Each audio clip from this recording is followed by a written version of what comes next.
Hello everybody and thanks for stopping by. This is KCR-Mark. So the World Touring Car 800 at Sardegna is one of the most popular money grinders in the game. I'm sure it's a race that a lot of you are very familiar with.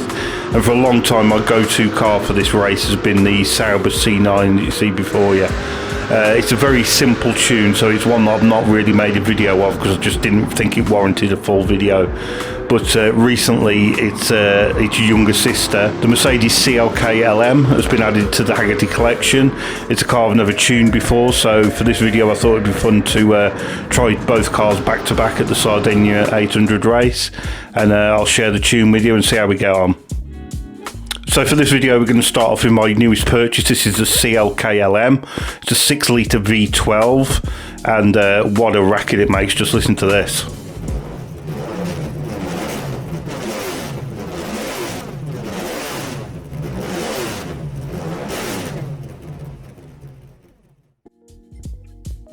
So this is a tune we're going to be using for the race. We're using racing hard tyres and all the following suspension and diff settings. We've added a racing transmission, there's the settings on that. Downforce is as follows. We're using full power, standard turbo, brake bias to the rear. And with it being a full-blown race car, that's all the upgrades we're going to be using. There's no other tuning to be had. So let's head to the race. It's the Sardegna World Touring Car 800. So there's numerous different strategies you could implement using this car. With it being my first time, I just wanted to see what it would do lap time wise, so I went for fuel map 1 pretty much for the whole race. I went for a one-stop strategy.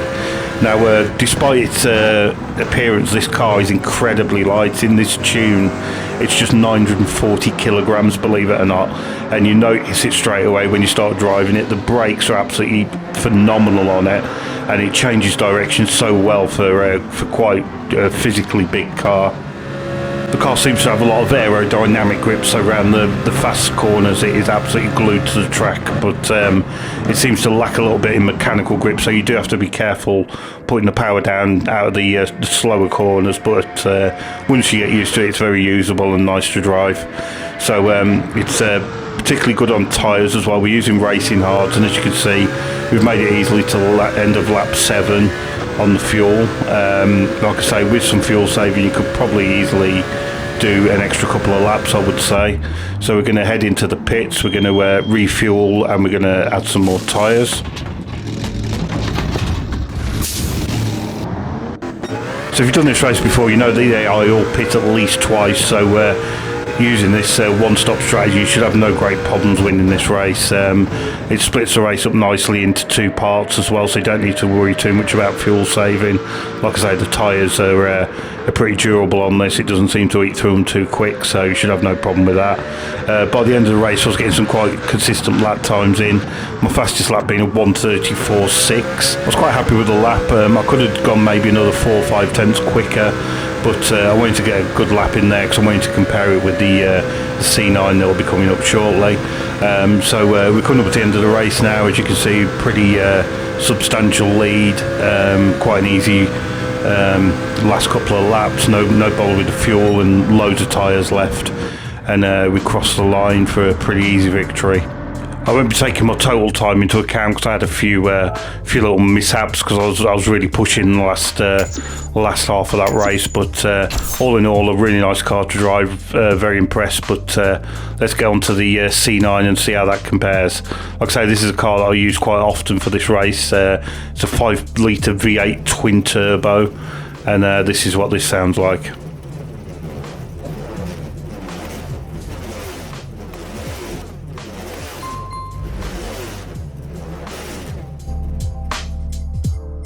So this is a tune we'll be using for this car. It's a little bit more involved with this car having quite a bit more power.